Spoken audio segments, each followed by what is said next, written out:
Welcome to the CEO Shift with your host, Shondell Spader, owner and CEO of Spader Group. In this series, you'll hear fast, focused conversations with business leaders and experts who've made the real shift it takes to scale past the plateau.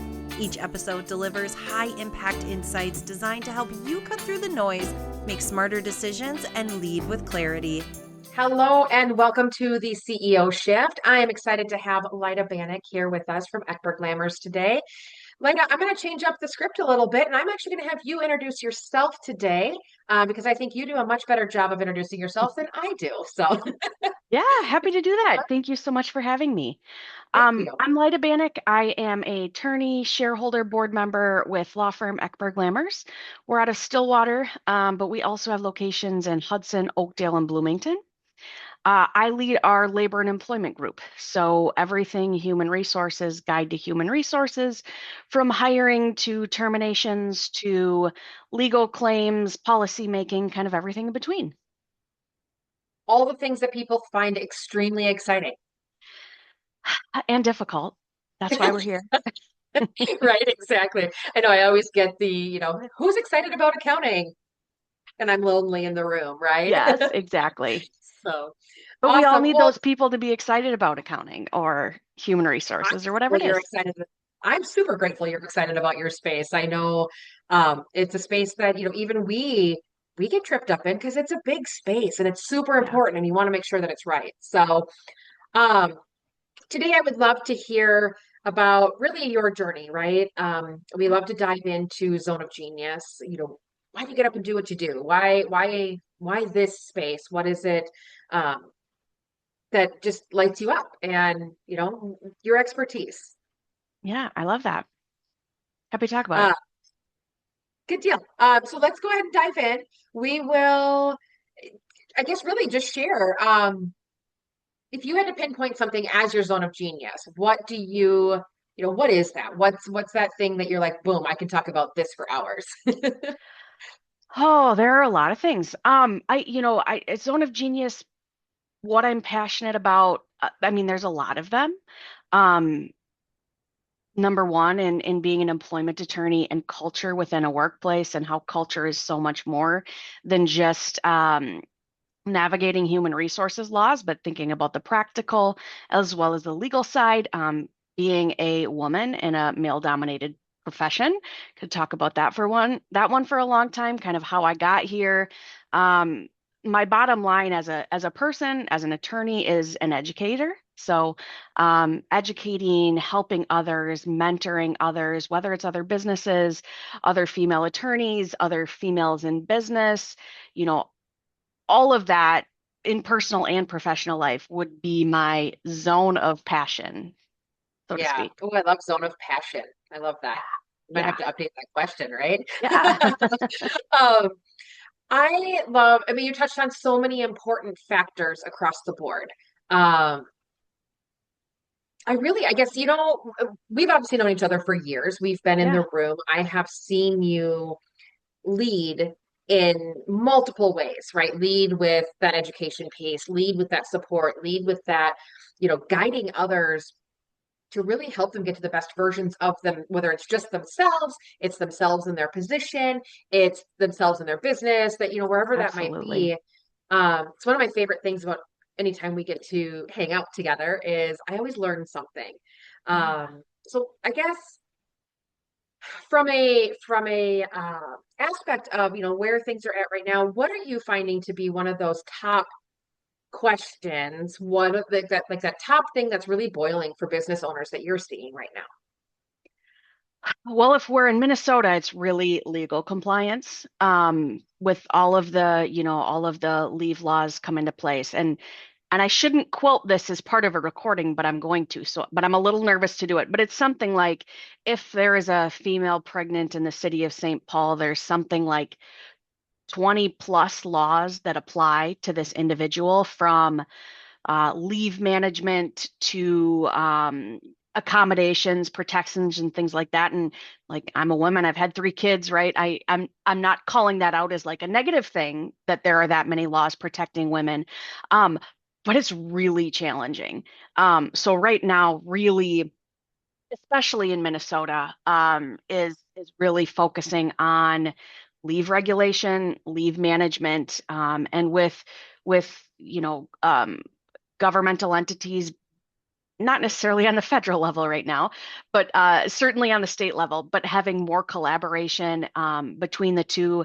If there's trouble with one entity, there's trouble with another. So just really um, making sure we're educating on all of the pieces, um, and and but really that leave management is really the biggest piece that I'm seeing now. Probably your least favorite question. Yeah. What's the shortcut? What's the how, like what's a quick way? I'm not even sure that quick is the right answer, or the right question. What is a way for someone to feel like they could start to peel this onion back, to just do some research on their own, right? Before Hmm. they really wanted to dive in. Like, what are some trusted resources where you say, you know what, get a feel for said issue Yeah. and then talk to us, right? Like, what do you have resources like that? Hmm. Really good question. I think, when it comes to just the laws and kind of what are the laws, I think all of as far as employment law goes, all of the entities, Department of Labor and Industry from a state have resources available. I would say they're hard to navigate though. I mean, some of them are okay to navigate, but I would have a trusted resource. Have your accountant that you can go to and your accountant that knows an attorney or knows a benefits broker or knows a CPA. Really, that is like number one thing. And you probably, the people listening to this know this as business owners, as um, leaders within organizations, is relationships are key. So more than going to any resources is having that attorney, having that accountant that you could call, who they put on resources like this, like the CEO shift that you're doing. Us within our law firm, we do a human resources roundtable once a month where you can learn and be educated on these things in a more lax and informative environment. So more than Yeah, any individual resource is having those connections to that are providing those resources personally. right, right. No, I'm gonna step backwards a little bit here, and shamelessly plug the HR resources that you guys do. Um, our team, I mean, we have benefited from being a part of that. You guys have done that for a long time, and it's been so instrumental. It is truly prioritized in our month, to make Yeah. sure that someone from our team, it's usually Sheila on our team, but there's times too when we're both there or whatever. But yes, please, anybody listening in this HR space, that is an excellent resource, to dive in.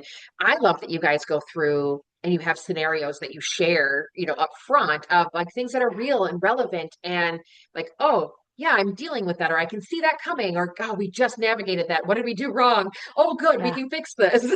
Yeah. And So, like employment is such a space where with all of those laws, you can't know everything. And as a CEO, as a business leader, you're running your business, right? You can't know all of these things. So having this resource or the HR roundtable was built on what are the red flags, right? So as you're going about your daily business, you might know how to solve the red flag, but you can at right. least identify the red flag. And the other piece is the number of calls I get from CEOs. We do a lot of public representation. I just got a call from a city manager the other day that was like, I don't know who to call. I feel like I'm on an island. The number of times I get that I'm on an island from leaders is just huge. So the round table is a place where you don't have to be on an island. You're HR of one, you're CEO of one. You can come here, you can collaborate, right? We're not giving legal advice, but we're educating, we're working through scenarios that you'll often see. How do we deal with this employee who has a performance issue, is in a protected class, age, race, gender, religion, things like that, might have a disability, and then has all four of them at once, right? How do we work through that? And we'll work through those scenarios so that when it's in their workplace, they'll have an idea of where to start. Yes, yes. I think that's one of the biggest hurdles, right? If we don't know where to start, it's easily double the magnitude of stress because we just simply Absolutely. don't know where to start. And then Yeah, feeling that island feeling. I think that, and so from a financial side, like that's the same feeling we try to mitigate, right? I don't think we can always, Yeah. eliminate it, which would be great. But if we Yeah. eliminated it, all of us as CEOs would be bored, and we would just go start something else to create chaos in our lives, right? So, uh, but I think again that's that similar space. This is why you and I have, you're part of our trusted resources. You guys are part of who we share when we have clients, stepping outside of our space. And I'm like, ooh, we can't touch that, but I know who can. Exactly. Because Yep. I, this business ownership doesn't have to feel like we're alone on an island, Yeah. just doing our own thing and wondering, are we doing it right? Are we doing it wrong? Or, what are we doing kind of thing. So I love that you bring those aspects together. Yeah. Um, I would love to dive into if you have like a specific story or, really a mindset shift of, a current experience, or maybe it's not current, but an experience of yours that you feel is helpful for the listeners. Hmm. I'll share let me start by like a little bit of my background. So I grew up on a farm in Western Wisconsin, farming family. Neither parents went to college. My mom was always a you can do anything attitude. I went to undergrad in at Hamlin. I went to law school in Madison. Nobody'd ever went to grad school. Nobody'd ever went to law school. I never had a lawyer in my family. And now I just go back and, I have a employment team. It's me, it's two other attorneys, it's a paralegal, it's a legal assistant. We've got a whole team together. And our mantra that we have now is you can do hard things. Like that mantra gets us through. So like if you're looking for a mantra as a CEO, as a business owner, as a leader, you can do hard things. Like really leaning into the hard things. I was a there was a litigation that I did. I was, I don't know, probably 5 years out of law school or something like that. It was against a local county. It was a civil rights case. Our clients were in a jail and their rights were violated. It was a litigation over 5 years. I had never done it before. 5 years, and again, 5 years, never done it before. The team on the other side of attorneys was, 5+ attorneys. They'd all done this before. It was me and a colleague. We went to a jury trial and got what was it, like $14 million verdict, something like that. Oh, That that case then went to the appeals court, complicated appeals process, went up to the United States Supreme Court. Like all through that, you can do really hard things. This right. might really suck in the moment, but you'll get through it and you can do it and you can learn. And next time it's going to be a lot easier. And like what I learned from that is, do I like litigation? No, no, I don't want to do it. So that's important too. Like, what do you want to do? Yeah. What don't you want to do? But even day to day, like we have an employment team meeting. We just had an employment team meeting. And the number of times where we said, you can do hard things was, 3, 4, 5 times in a meeting because yeah, things aren't always fun. And as CEOs, you all know this, but it's not always fun, but darn it, we can do hard things. Well, and I love that when you have a mantra that literally calls out the elephant in the room, right? Like, Yeah, yeah, this is hard and it's scary and it's whatever. Again, really back to that island analogy, right? Like, we're a team. We can do hard things. We can band together. We can figure this out. And yeah, nobody has to go at it alone, which I think is yeah. huge.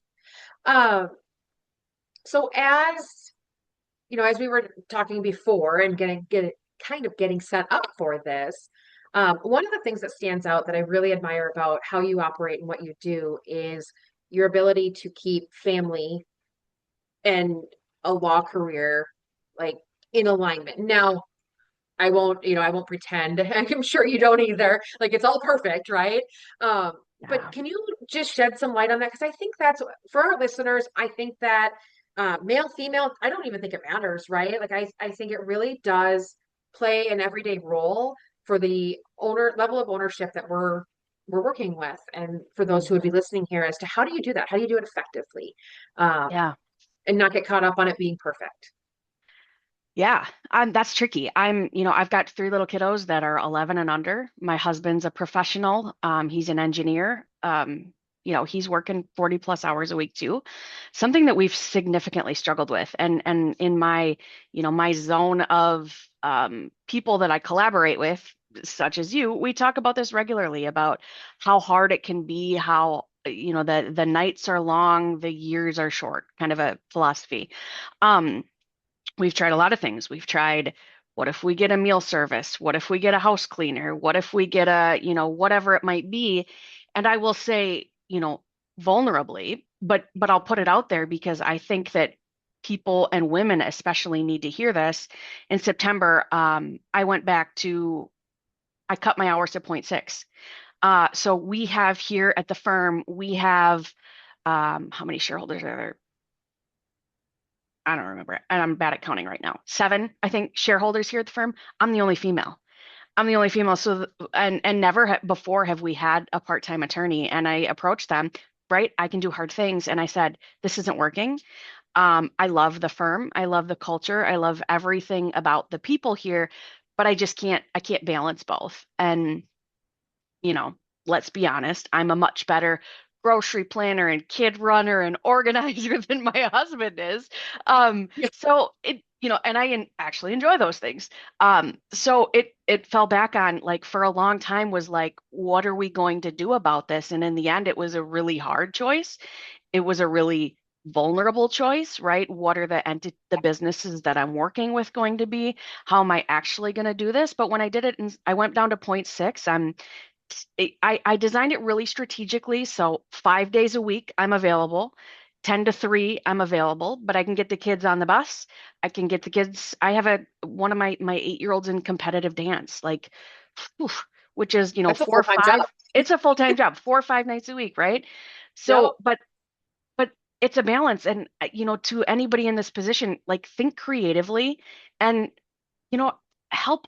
I hope that by sharing this story, like, reduce the stigma, right? This is a short period, and I'm not willing to give up my kiddos' lives to hire a nanny or something and to those that are, fantastic. That's wonderful for them if that works for you, but think creatively and don't be hampered by others' expectations of how to make this work, because how to make it work is unique to you and your family. I love it. Thank you. I appreciate you opening up and sharing that. I do think that'll be extremely helpful. It's something that, throughout, I mean, it's a huge part of why Spader Group exists, right? Because I knew that I didn't want to do daycare or nanny or things full time. I wanted to be able to be available. Mine are 14 and under, 3 of them as well. And, we utilized a daycare for the younger 2. And I absolutely love that they got that experience. And I love that half their time, part of their time was with me here. And there's plenty of areas that I'm going to ruin them and, mess them up and all the things. But for sure. At least it won't be like, well, I never saw my mom. I don't even know who she is, Yeah. So. And that was another piece too, is it was clear from the kiddos, they were just, begging for more attention. So yeah. Well, good for you for listening, and being able to, make those hard decisions and do hard things and make it happen. So on that note, I am excited that we got a chance to be here. So thank you so much for joining in today. Also, we will have some information available for those who are listening for that HR roundtable and how to get connected there. Lida, thank you. I so appreciate you and your time, and I look forward to this going live. Thank you for having me. I appreciate it and happy to share. Yes. Thank you. Take care. Bye-bye. Thanks for tuning in to the CEO Shift. Ready to take your next step as a strategic CEO?